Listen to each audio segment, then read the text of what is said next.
Hello friends, நான் இப்போ உங்களுக்கு ஒரு மாரல் ஸ்டோரி சொல்ல போகிறேன்.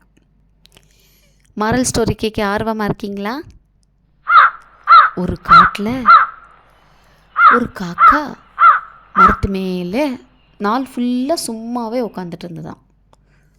இதை பார்த்த ஒரு முயல் குட்டி தானும் அதே மாதிரி சும்மா உட்காந்துக்கலான்னு ஆசைப்பட்டு, காக்கா காக்கா நானும் உன்ன மாதிரி இந்த மரத்துக்கு கீழே சும்மா உட்காந்துக்கிட்டா அப்படின்னு கேட்டுதான்.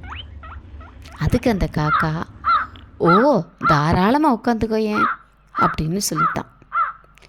சரி, இந்த முயல்குட்டி ஜாலியாக அந்த காக்கா உட்காந்துருந்த மரத்தடியிலேயே உட்காந்துருந்துதான்.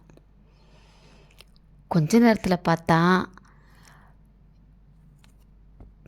குள்ளநரி ஒன்று இந்த முயல் மேலே பாஞ்சு முயலை சாப்பிட்டுடுது. மாரல் ஆஃப் த ஸ்டோரி என்ன? நம்ம சும்மா உக்காந்துக்கணும் எதுவும் செய்யாமல் அப்படின்னு ஆசைப்பட்டோம்னா ரொம்ப உயரத்தில் உட்காந்துருக்கணும். தேங்க்யூ.